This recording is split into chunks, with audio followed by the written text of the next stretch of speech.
Alexa. I'm head of community at Housecall Pro. My name is Roland. I'm one of the co-founders of Housecall Pro. We host the Pro Talks webcast series. You can think of it as a TED Talk for people of the trades and blue-collar workers. So when the pandemic hit, there was a lot of information coming from the federal government, from the local governments, and we wanted to make sure that we could take that information, deconstruct it, make it simple and actionable for our home service professionals to be able to make sure that the money coming from the government would hit their banks so that they could stay open and ultimately growing. So it started off as a response, has really turned into this amazing public service, and we've had the opportunity to have on so many incredible guests to our show. We have hundreds of live viewers, and the recorded version gets viewed millions of times. Our audience consists of home service professionals and small business owners. Join us and make season 2 the best season yet. Thank you, Meredith, for joining Roland and I. We're so happy that you're choosing to spend some time with us and share the stages of what is going to make a business not only survive, but thrive through these trying times. I'm not going to say unprecedented because I've heard that word so many times, so I'm not going to say that. But before we get started, I just want to do a quick introduction of Meredith. So Meredith is a business growth, sales, and leadership motivational speaker, and she was voted one of the top 15 business growth experts to watch. So we're very lucky to have her here with us.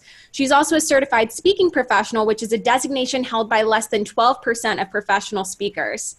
And we'll hear a bit more about this later, but before becoming a sought-after speaker and consultant, Meredith has been was hired into industries like healthcare, banking, finance that were really struggling, and her whole job was to get in there and help them get through that. And she's especially passionate about teaching how to turn uncertainty into competitive advantage, which is what she's here to share with us today.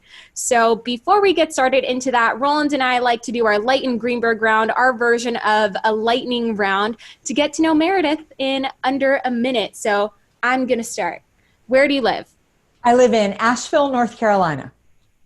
What's one thing you do every day that's part of your routine that you cannot not do? Meditate.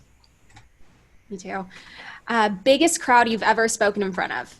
Oh, 7,000. Whoa, all right, that's a big crowd. All right, what's your favorite thing about your career? My favorite thing about my career is that I always have to be reinventing myself. Like any keynote I gave last year is old news, so I always have to be upping my game. Your new news. A book, podcast, or course that changed your life? Oh, How to Win Friends and Influence People, written in the 1930s by Dale Carnegie. I think it's one of the best books ever written, and I love the fact that it is still the foundation of everything today. Yes, I have that right here. I think Roland has it next to him too. For sure. All right, something that a lot of people don't know about you. The fact that I have a whole nother side to my life and my business, in that 6 male members of my family, including my first husband, died of addiction. So when I'm not on stage speaking about business growth, I am helping families deal with the challenge of how to survive when you love an addict. That's incredible. Wow. And finalizing our Greenberg round, Meredith, what's a skill or talent that you wish you had? I wish I could sing. I do it anyway, but I really can't sing. It's bad. If you want this podcast turned off, ask me to sing. We'll do a special version where we sing the 9 stages, the 9-step formula. That's right. All right.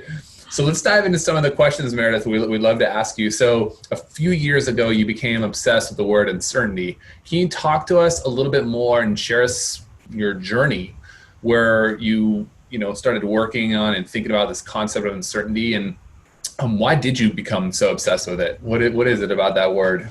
Yeah, it's funny because if we can all remember back to 2018 and 2019, we should probably have a moment of silence, back when the economy was rocking. And I would go into businesses and I would either be speaking or I'd be consulting with them.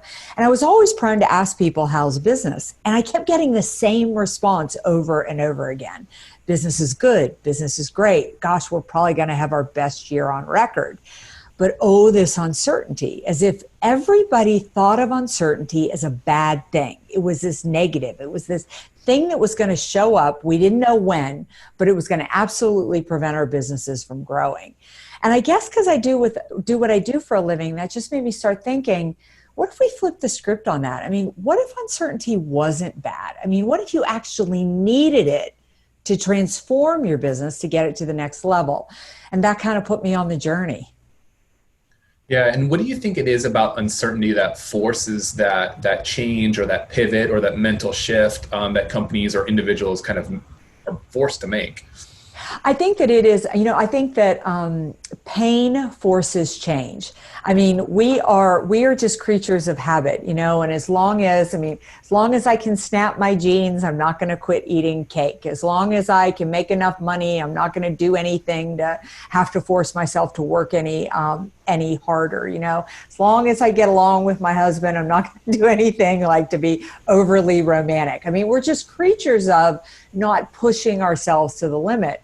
And the beauty of uncertainty is that it shows up and it forces that change. It's why we don't like it too, but it forces us to kind of dig deep and go to another level.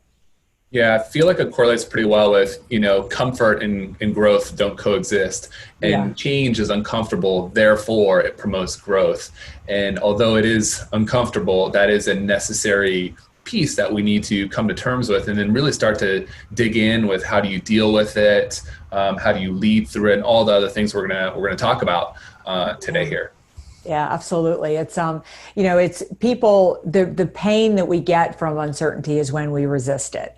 When we spend so much time wishing it wasn't happening. If you can just embrace the fact that it is, then you can start to move through it. Exactly. And like the times we're in now, you don't get to plan when times are going to be uncertain and when you're forced to change.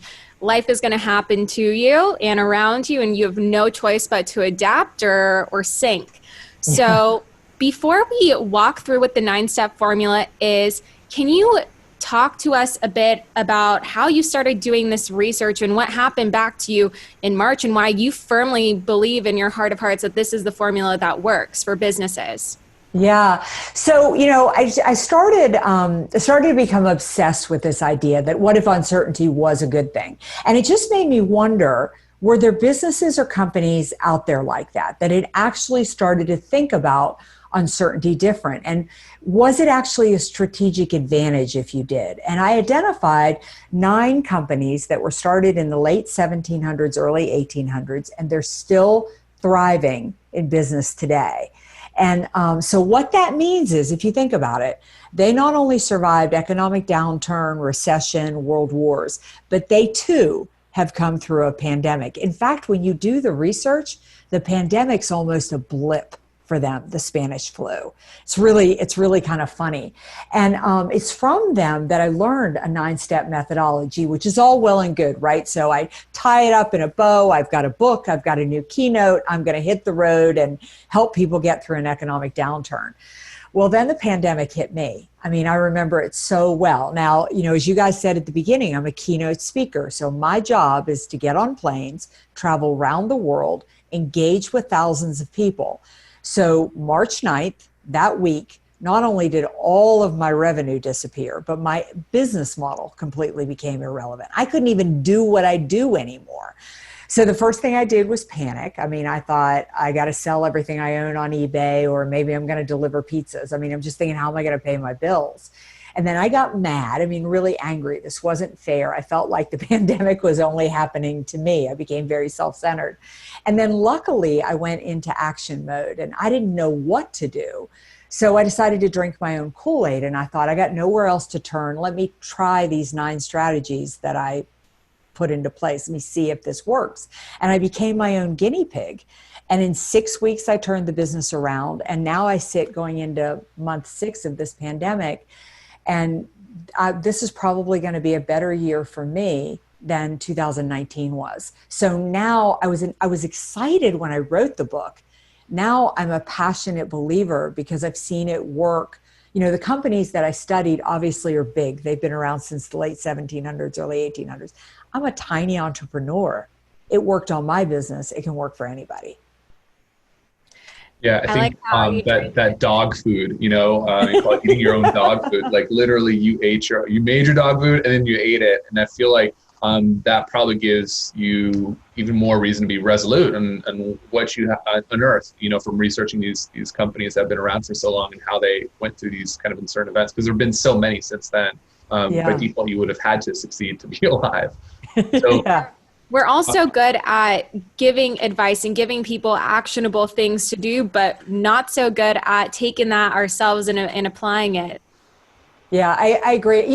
What I feel is I went from speaking about this from my head to speaking about it from my heart. And that was a big change for me. I mean, they say the longest 17 inches or whatever is between here and here. And it's one thing for me to spew the information from research I've done in research and data. It's another to share that information from my own life experience and applying these things and seeing it work. I have so much more passion for it now. And I feel like I've cracked the code. I feel like I have the answer for people of what you need to do to thrive in an uncertain marketplace and give hope that there is an unbelievable amount of opportunity out there. Yeah, and I think what you're doing really well too is on the storytelling aspect. When it is your own story to tell, by default, you're so much more passionate because you have those visceral feelings that you have, and you can, put that out into the world based on what you actually felt and then what you ultimately ended up doing. So let's dive into those. So you were talking about there's these 9 stages, 9 steps, 9 pieces to this formula. What's the first piece of that? The first piece is that you've got to begin with a positive point. One thing, a lot of people call it a vision. Stephen Covey called it the end in mind. But when I started doing the research, one of the things that you really saw was the founders of the company really had a very prominent vision of what their company was going to look like when the crisis was over. Not that they were going to have 7 stores or anything like that, but they knew they were going to be successful. They knew they were going to have a strong team. They knew their customers were going to be loyal. They knew they were going to be that company that helped their organization get through the pandemic. And so it wasn't the matter of just having the vision. They lived it, breathed it, and talked about it every day. Like they looked at that vision first thing in the morning. They focused on the positive point at noon. They made sure they ended each day thinking about that. And if I could just tell you a quick story that really underlies it, it's the reason we came up with positive point was we were looking for something that had more meat on the bone than vision. And we came up with whitewater rafting. And it was the story of these Boy Scouts who wanted to go on a trip. They had a torrential downpour. The rapids were too high. They couldn't go on the trip. The boys begged. And the guide said, you can get on the river as long as you go through a 3-hour safety talk. And in the safety talk, the guide talked about the challenges and the obstacles, the high water, the trees, and the rocks. But he spent twice as much time focused on the positive point where the raft had to go. And what he said was, if I focus too much on the obstacle, you'll hit the tree. You'll get caught in the rapid. But if I focus you on the positive point, that's where your raft will wind up. It's the same in our businesses. You have to be focused on the positive point. You have to give your team hope, and you have to have hope of where you're headed. So it's that neuroscience of what you focus on expands. So if I don't currently have a vision like this in my company, is this something that I can create halfway through, even when I have an existing amount of employees? Or maybe I do have a vision and it's just not working right now. Can I start from scratch? Yes, and great question. And it doesn't need to be beautiful. It doesn't need to be that thing that hangs on the wall. If you got up with me in the morning, first I would look nothing like this, but the second thing you would see me do is after I meditate is I read my vision.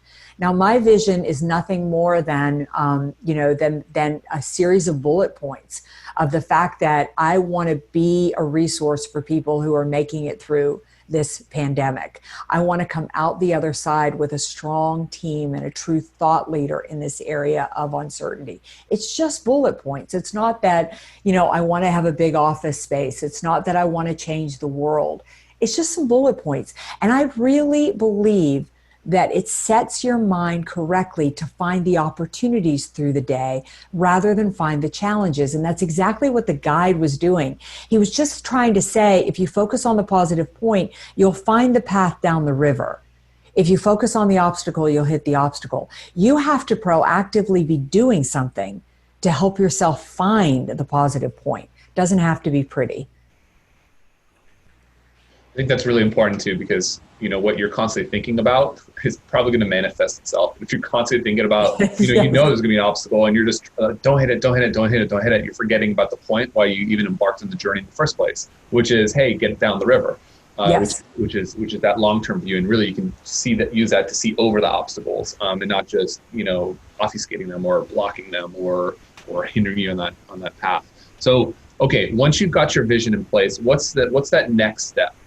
Yeah, so the next step is we got to go back to the obstacles, because this journey is going to be bumpy, it's going to be rocky, it's going to be tough. And I don't want to minimize those obstacles. So the second step is that you've got to condition yourself for change.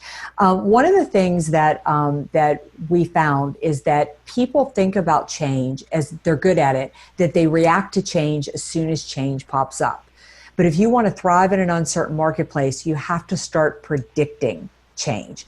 Change is like a muscle, and the more you think about it, the more you build it, the stronger and more resilient you're going to become. So, change can be your greatest opportunity if you see it coming. If you ignore it, it's going to bury you. So I've got a quick tool that we use, and I just use this with got a client who's a plumbing contractor, and we've been using this on her business for about a year.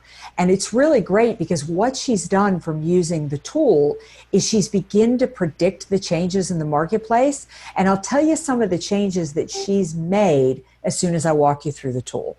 So the tool is really simple. It's just a couple of words I call a skeptic. And the words are society, competition, economics, politics, technology, industry, and customers. And I tell my clients to spend 30 minutes every month, just gather your team up, or if you don't have a team, just get some of your peers together, brainstorm what you see happening in society, what do you see happening with economics, what do you see happening in your industry, what do you see happening with customers. What that's going to do is a couple of things. Number one is it's going to get you used to change. It's going to get your team used to change, thinking about it. But the other thing, and the more powerful thing, is you'll start to see trends before you have to change, putting you in the power seat of change, changing before you have to. And I mentioned that plumbing contractor, like they were talking about customers, she and her team were saying, well, we think even after COVID is over, people are going to be nervous about what it's going to be like to have a contractor in your home, have a stranger in your home and things. So they started to make videos, and they put videos on their website of exactly what the experience looks like, differentiating themselves in the marketplace, making people very comfortable. They saw that in their industry, they thought it was going to become, more high tech. They've done some things with technology in order to be that. They've saw with the economy, some of their competitors are going out of business or struggling. They've been able to do some mergers and some acquisitions. It has just allowed them to breathe. But to think about that, the majority of things that are impacting your ability to be successful, they're outside of your business. That tool just allows you to get outside of the business. So what it sounds is you're really finding a way to help people become more proactive rather than reactive. And a simple method of just evaluating this on a monthly business gets people just in a proactive state, even if potentially their predictions aren't right or wrong. Doesn't matter. Certainty, you don't know, it doesn't matter, but you're in the mindset of thinking about it. So if it does happen, it's not outside the realm of something you had previously considered, which is the whole forcing function of what you're saying. Mm-hmm. Yeah, and also absolutely. the employee aspect of that, having this monthly meeting with your employees and encouraging them to partake in the skeptic evaluation. I love the abbreviation, skeptic evaluation, because being skeptical of everything around. Right. But it's not only getting the team used to change, it's getting them to take ownership over your business and over that vision, which is back to step one. Yeah, absolutely. One of the biggest challenges business owners have is the fact that, I can't get my team to change, right? Well, this just puts them, it makes them part of the process. And if you watch the trends of these 9 businesses that are still in business today, they were always ahead of their competition when it came to change. They always saw the future before their competition saw it. So that tool just gives you the ability to just start thinking about it. Just ask yourself, what, if anything, do we need to pay attention to? That's a great tip. Everyone should do that moving after this episode. So we've now conditioned ourselves and our team to anticipate the change that is happening with our skeptic. What is step 3? Yeah, so now we know the obstacles, right? And we know the pain points. So I am going to tell you these steps work in order. So the next one is it might be hard to get your head wrapped around, but it is that collaboration now replaces competition. The challenges that we are facing in the marketplace right now, they're too big for one organization, one business owner to solve by themselves. We have to start to think about what are the challenges we've got and who do we need to start collaborating with in order to solve these challenges and solve these problems. One of my favorite examples of this goes back to World War II and one of my idols, Winston Churchill. I mean, thank goodness he saw the writing on the wall that he couldn't defeat, Nazi Germany all on his own. The UK would fall. So he worked very hard to go out and get partners. He got the US, and that was probably easy. Went out and got Russia, which is a little bit more challenging. But he knew that it was going to take collaboration in order to defeat them. It's the same in our businesses. We're watching grocery stores share supply chains, countries work together to come up with challenges to vaccines. I am really challenging my customers to do that. I've got a small company that I work with in Texas, small telecommunications company, and they're really struggling with the school systems shutting down on them now. So we've partnered with a trucking company and big grocery store chains to try to use their parking lots as places we could set up mobile hotspots to allow some internet into some rural homes. That my telecommunications company can't do that on their own. So think about the problems that you're facing and then ask yourself, who could we collaborate with? It's not that you can't do it on your own. It's that if you pull the resources, you're going to be faster to the marketplace. Mm-hmm. I think the important thing to note here, especially for the home service industry, is an industry where you are taught your competition is evil, don't work with them. And it's not just collaboration with people who are outside of your industry, like the telecommunications and the grocery store parking lots, but it's also just like the grocery stores helping each other out with their supply chains. And that's such a hard pill to swallow and not be scared of them taking your business or your customers. Yeah, absolutely. And our next strategy is going to help you with making sure that you do choose the right ones, because I do want people to think about collaborating within their industry. You should be pooling your resources. You've got to educate your marketplace as to why doing business with home services is safe right now. I mean, why should I invite people I don't know into my home? Now, certainly I can do that as business by myself, but if I can collaborate with my former competitors and we can re-educate the marketplace and get them over the hump as to those types of things, it's going to happen so much faster. So it is sort of an ego check at the door, sort of think about it differently. But again, it is about collaboration. You trying to pick this up by yourself is just too challenging. Yeah, and what you mentioned, which is the true golden nugget, it's not that you couldn't do it yourself, because you absolutely could. You can just do it faster with others. And so that is kind of the key piece, because ultimately in any given geography, any county, any city, there's going to be 10s, 20s, 50s plumbing companies. Working with another against all the other ones, right, is necessarily going to help you. There's so much business in any given area that it's not going to be competitive, right? It's only going to help both of you. That makes a lot of sense. Yeah, absolutely. All right, so how does that roll into our fourth step? Yeah, so you both set me up so beautifully for this one. Is then it does become down to who do we collaborate with, right? I mean, that's the challenge. Like, you said it so perfectly. There could be 100 plumbing companies in your geographic region. How do you choose the right ones? And how do you choose and make decisions is one of the most difficult things to do in an uncertain marketplace, because we don't know what's happening. I mean, look at the world we're living in right now. When will they find a vaccine? When will they do a stimulus package? Who's going to win the election? I mean, there's so much moving that's up in the air. Will kids go back to school? We don't know anything. How are you supposed to make a decision in an environment like that? Well, this is close to one of my favorite strategies, because without a doubt, no matter the fact that the business was big, it was small, no matter what the business model did, they all use this as their decision-making foolproof model. And that was, you've got to know your core values. And your core values become your litmus test for how you make decisions, who you collaborate with, and who you do business with. The better that you understand who you want to be during this pandemic and who you want to be after this pandemic is going to help you make decisions. So if I decide that, hey, I want to work with, this electrical contractor, well, does that contractor, do they do business like we do business? Do they match our values? And if they do, that's a good collaboration. It's a good way to move forward.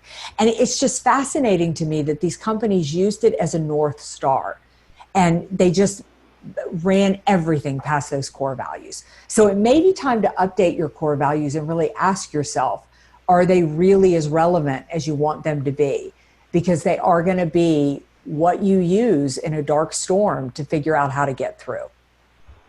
How would you say, so for these companies who are now reevaluating what their core values are, and something I wrote down here is just strength in numbers, and that's something I've picked up through each of these steps. Yeah. How do I initiate that conversation to start, pandemic proofing and crisis proofing my business with other businesses around me? How do I even start that conversation? Yeah, what a great question.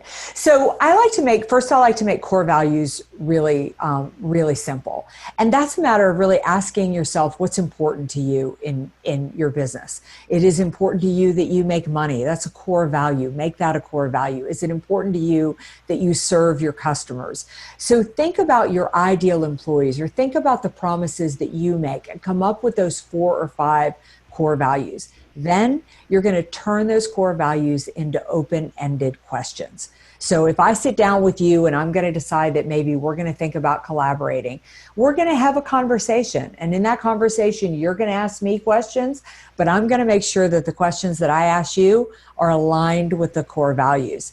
Incidentally, I want your sales team to do the same thing, because you don't have time to be doing business with customers in this environment that don't align to your core values. Because if you do, they cost you money, time, and resources that you don't have. But it's a simple conversation. It's, tell me a little bit about how you serve customers. What's really important to you? Who's your ideal employee, and why? When this pandemic's over, what do you want your business to look like?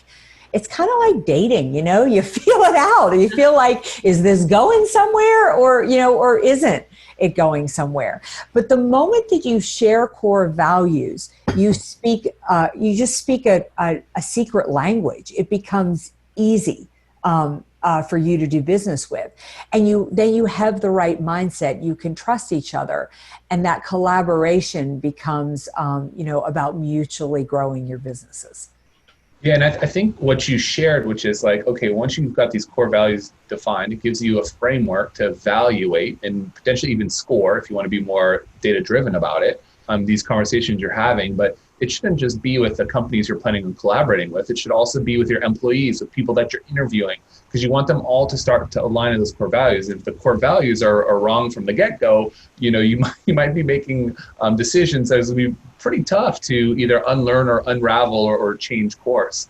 So getting those core values right definitely speeds up what you're talking about, especially on the collaboration side of things. Yeah, I guarantee you, if you go back in your history and you looked at a collaboration that didn't work, which would probably be a good exercise for you, you're going to see that you were misaligned on values. Something didn't gel. And too often, I think you make such a great point, too often we focus too much on the data, too much on, this, looks like a good company. It doesn't. You got to think, this is like a marriage. You're really going to be intimate and close.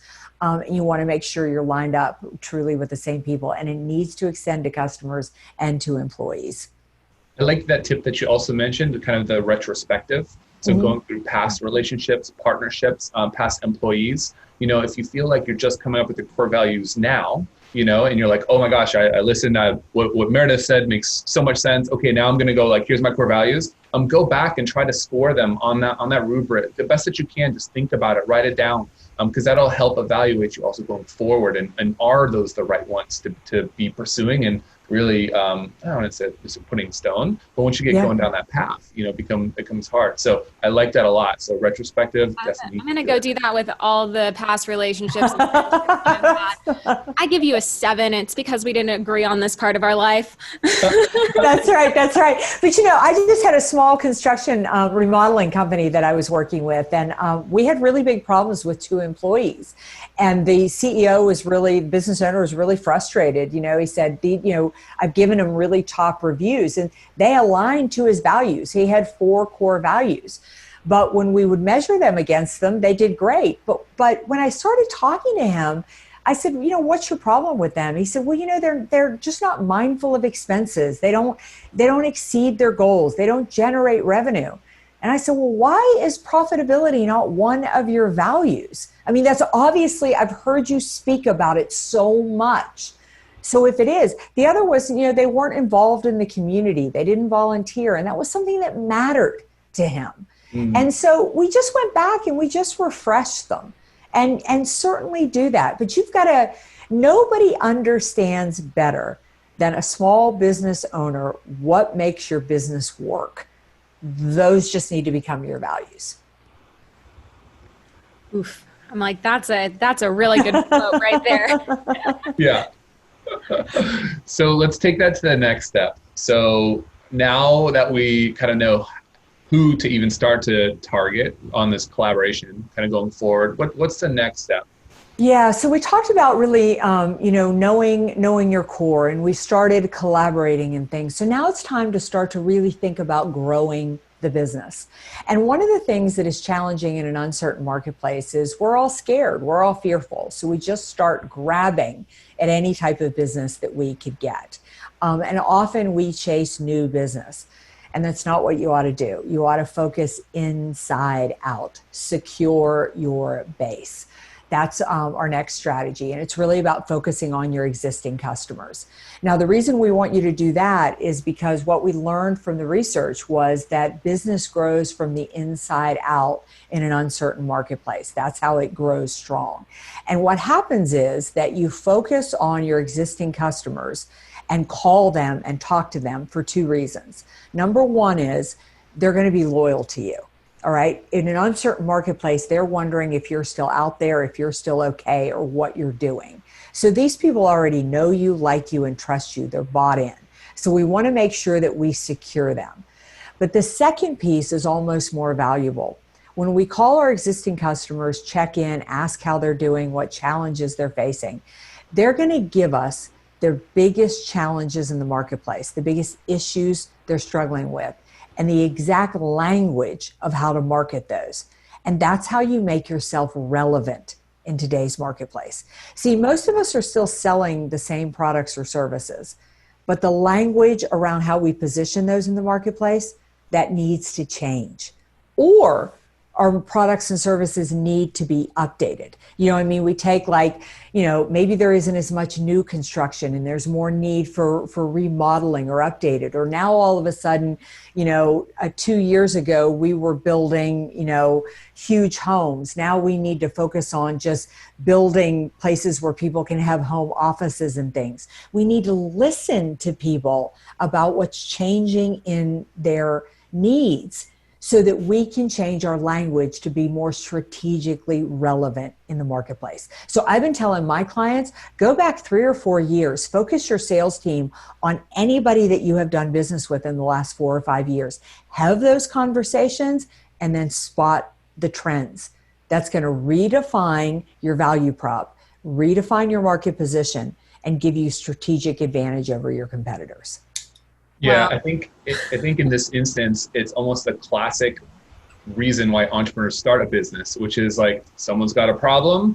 Once you know that problem, you're going to build a solution. And what you're doing is you're almost cheating in a way where you got a cheat sheet of all your past customers. You're just going to go back through them all and say like, hey, what are the challenges you're facing? And whatever it ends up being, you're going to come up with that solution. And it might be as simple as what you mentioned, which is like a rebranding or a different way to frame what your offering is to them, because the language has changed. You know, like offering, like I'm a remodeler. We just offer kitchen remodels and those things. No, like we specialize in home office build outs, you know, extra family member visitation areas, or I don't know, I'm just making stuff up. But it's the same thing, just talking about it differently. But the golden nugget here is just talk to your previous customers, because they're loyal to you and you have that relationship. So leverage that to come up with new solutions. That is definitely a really key one. And it's funny because we said the same thing. I felt like, 3 months ago, me and Brooks and Mel and Alexa, we're all just saying like, hey, the easiest thing you should be doing right now, if you have no business, just call all your previous customers, just check in on them. And you don't even need to start with like, hey, is there any challenges? Just say like, hey, how are things going? Period. And everything just starts from that.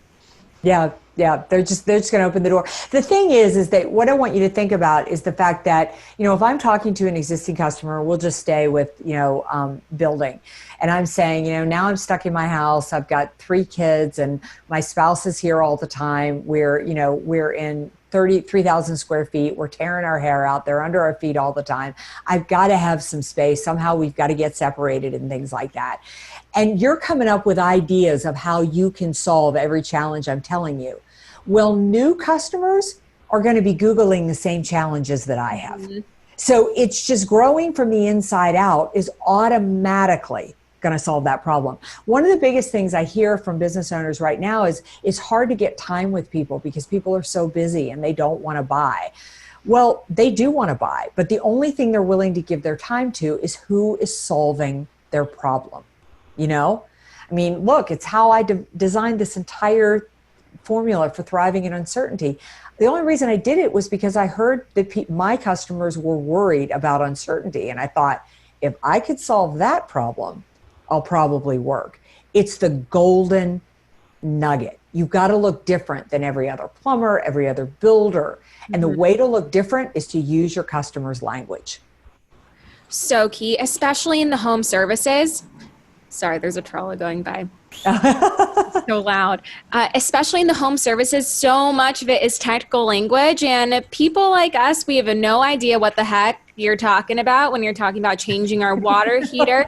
Say it to me like, if this might happen if your water heater does X, Y, Z, or if it's making this noise. So that, to me, at least so far, is one of the biggest golden nuggets of these whole 9 steps. So we're starting to focus on growing the business from the inside out.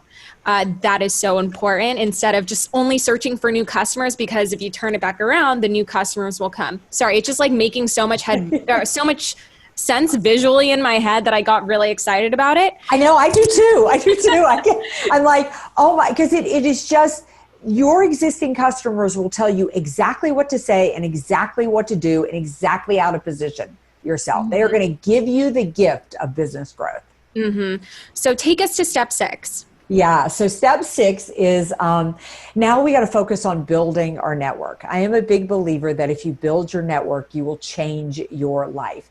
There is no problem, no challenge, no issue that you have in your business right now that one connection cannot solve or take away that problem. When you look at the businesses that I research, they're incredibly well connected in their communities and in their industries. And the moment that crisis hits, we tend to pull in. But the truth is, the more that you build out and build relationships and connections, you are only ever one connection away from somebody who can get you closer to a goal, who can open a door, who can solve any single problem that you've got. My favorite story around this is Tom Fazio, the golf course designer. Tom Fazio is arguably one of the greatest and most successful golf course designers in the world. What a lot of people don't know about him is that he grew up incredibly poor. grew up in what is known as a patch town in eastern Pennsylvania. But he always had this dream of being a golf course designer. Now, he went to work for his uncle, who was a golf course designer, but his uncle was kind of a crotchety old guy who would neither introduce Tom to people nor told Tom he would never have the business. So Tom kind of scraped together every single penny he had. He had no education. He'd only graduated from high school. He had no money, and he had no connections. But Tom's story is that he used to scrape up every penny he had, and every year he would go to the Masters, which is, one of the most famous golf tournaments in the U.S., because he believed if he could just get to the Masters, by osmosis, he would be surrounded by the people who could help him achieve his dream. So you can imagine, as a high school graduate, it's the first Masters he goes to, he doesn't really know anybody, but he goes back year after year after year. Even after he gets married, he has 6 kids, he still has no money. And Tom will tell you to this day, he can trace every single golf course he's designed all over the world, which is well over 100, back to the connections he made at the Masters. So what that means for you is you need to figure out what your own Masters is.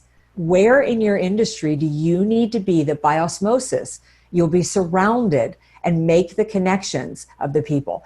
This environment is one of the greatest times to reach out and ask for advice. If you ask for advice, you'll get business. If you ask for business, you'll get advice. So build your network by asking for advice. Find your master. I really like if you ask for advice, you get business, and then, if you ask for business, you get advice, because it's very true. It starts with that advice piece, and everybody loves to give that. And then ultimately they'll be like, oh yeah, I've got somebody for you. It'll trigger something, which then yields in that last piece. And you're going into it with that mindset rather than into the classical, we're going to network and ask for business. It has such a slimy connotation to it, but you're flipping it around and then it naturally flows, which is a great hack, a great way to just position your mind to get more of that. Yeah, it's funny. I've got a client that just bought a small gas station, a really small gas station, and he was sort of hemming and hawing of how to make it successful, and then COVID hit and everything. And I said, well, why don't we call the head of Pilot Oil? I live in North Carolina. The head of Pilot Oil lives in Tennessee, and he looked at me like I was out of my freaking mind. And I said, well, let's just try. I said, we got to know somebody who knows the head of Pilot Oil. And don't you want to know how Pilot Oil became so successful? Well, one thing led to another. We did one connection to another connection. And Jim Haslam could not have been kinder, could not have been nicer. He's at a legacy point in his life. He just opened the door and just gave my client a ton of advice. So think about your industry. Who are the legacy people who have made it? Call them, ask them for advice. You'd be surprised. They want to tell their story. And in their story, you're going to get wisdom, but you're also going to get a friend who, when you have a problem, you need a door opened, they're going to do it for you. These are so great. I know. These are all like little golden nuggets all within themselves. I'm like writing down everything I'm learning.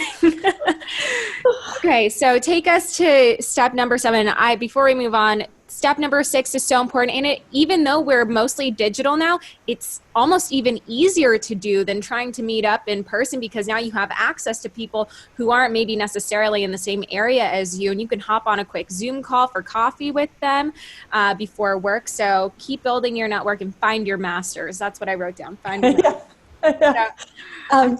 That's fine. Yeah. So number 7 is to strengthen your team. That you're, one of the things that I love about COVID, it is completely flipped around and put business owners in the power seat when it comes to hiring employees. And I know the stimulus package has hemmed and hawed around things, but I get it. But that will work itself out. So you need to understand that your team is your greatest competitive advantage. Jack Welch, the legendary leader of GE, used to say that a great business owner, a great leader, focuses on 3 things: cash flow, customer experience, and employee engagement. And I think Jack Welch had more time to run his business than we have today. Because if you focus your time and energy on the customer experience, we all know we can go broke trying to make customers happy. If you focus on cash flow, you can tick everybody off. But if you, as the business owner, focus on creating a culture where employees want to thrive, then you're not only going to have a great team, but you're going to drive cash flow and you're going to create an amazing customer experience. And you do that, I'll just tell you quickly, with three things. It's not a generational issue. There's young people that are dying to go to work and work hard, but your job is to create the right culture. And culture comes down to three things: purpose, ownership, and value. Purpose means people have to be working for something bigger than themselves. So it's not a job description, okay? You have to make it bigger than that. And I used to think that was fluff until I started studying employee engagement. But the most disengaged employees in the United States of America work for the federal government. They get some of the best benefits and some of the best paid holidays. The most engaged work for nonprofits because they're on a mission. Small businesses are your purpose driven. A lot of you are family owned. You're looking to be a part of your community. You're helping people get into the homes of their, dreams. You're helping people spend money wisely, whatever that is. Ownership means that you learn to lead through the power of the question. You give your employees skin in the game. What that means is that you get to decide what your business does, what it needs to accomplish, but you ask your employees how to do it. Because when you ask them how, you give them voice and responsibility. And then the last piece of that is just to invest in them before you ask them to invest in you. Train them to do the job well. Reward them for a job well done. And for goodness sake, cut the dead weight. Don't ask good people on your team to pick up the slack for people who aren't. Because the moment you're not holding people accountable, you're telling employees you don't care about the business very much. Yeah, that's great advice, especially that last piece. I feel like, there's a, hire slow, fire fast. Yeah. I always make sure I say those ones right. Right. But there's nothing worse.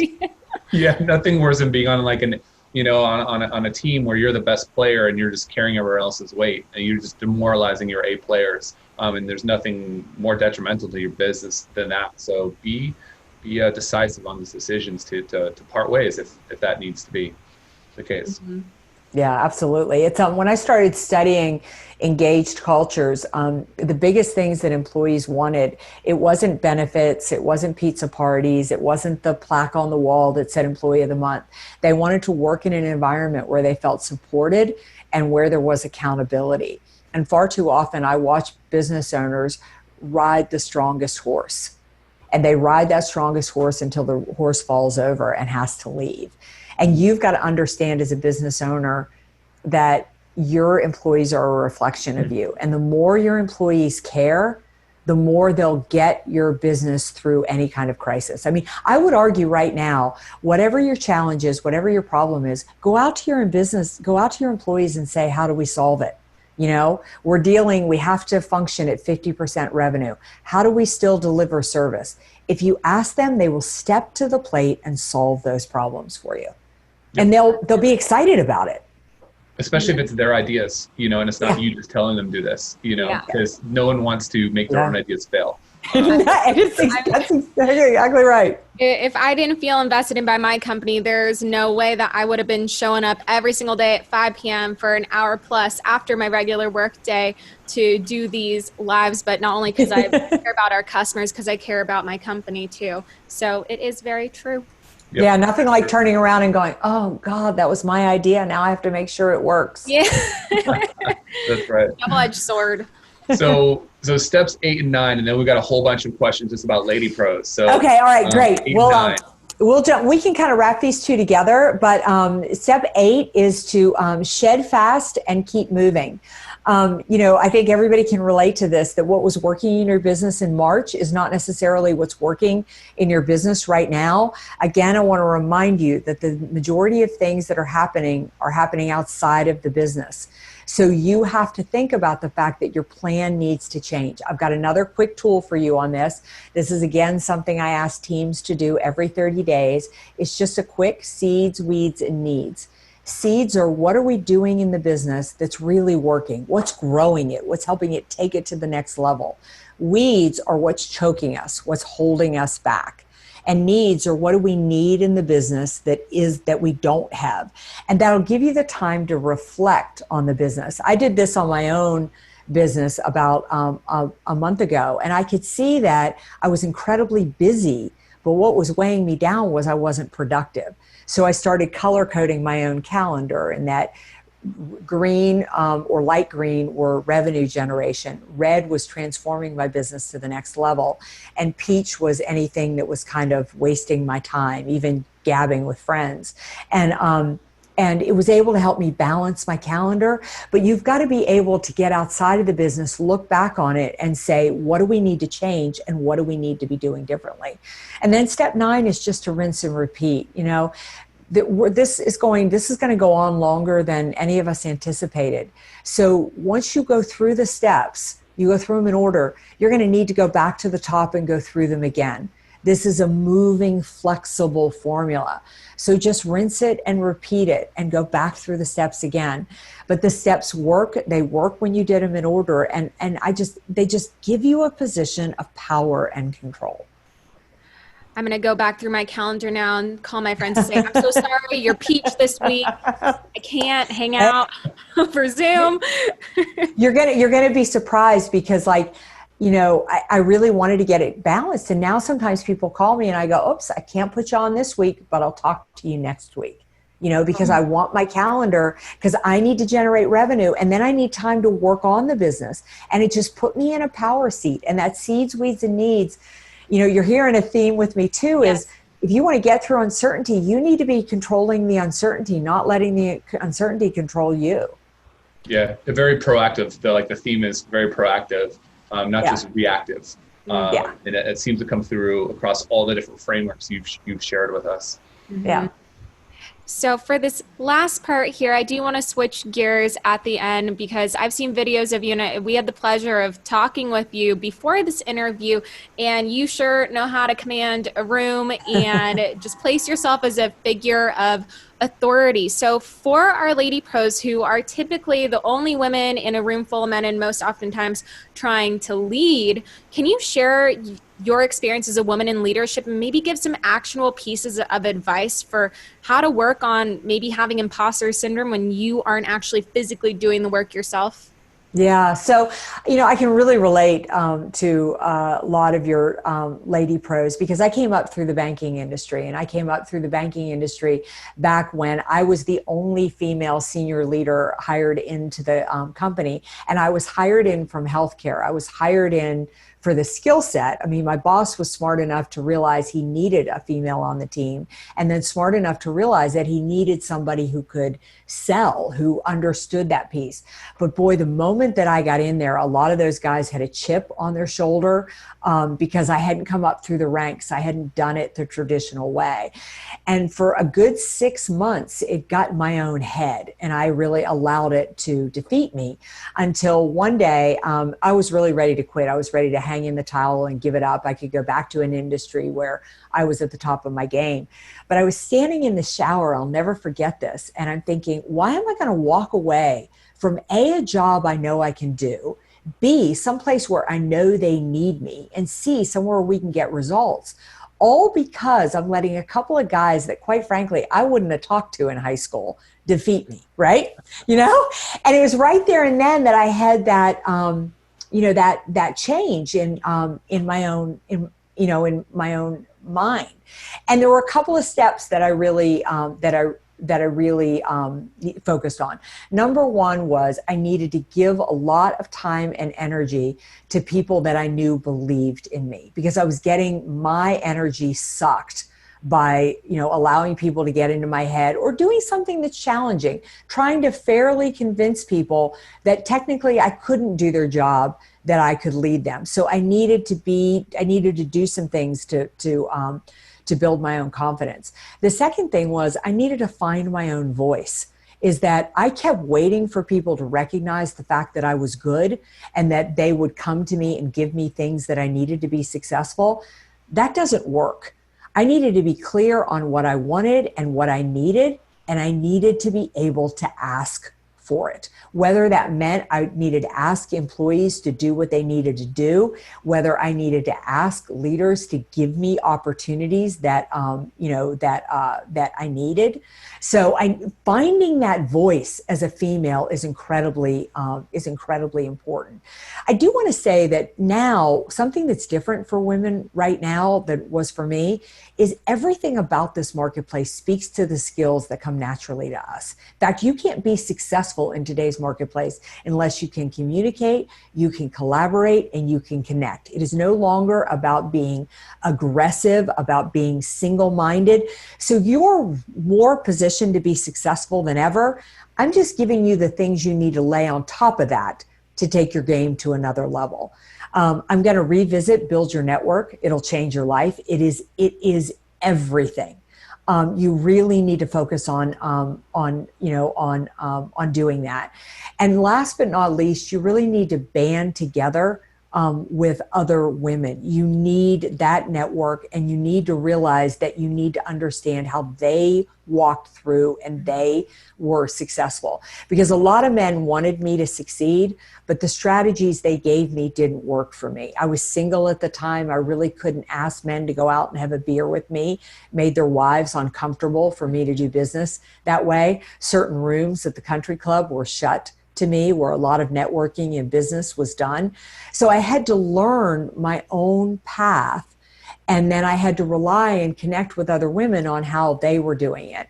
And then I made it my journey. I was going to turn around and open the door and make it easier for any other woman to come behind me, because a lot of women had opened the door for me. It goes back to number 3 and 4 too, collaboration over competition and choosing who to collaborate with. And building your network. So it's seeming like this 9-step formula works for a lot of other things besides just business, just for your personal life as well. And I think that's a really important lesson for all of our lady pros here, because you are all so passionate about coming to the table and joining the community, sharing what is working for you, sharing what is not. And that's that last part that Meredith just shared, of vowing to make it easier for the next generation of women who come after you, that you can help, because they didn't have another woman to help them up in the way that we know best.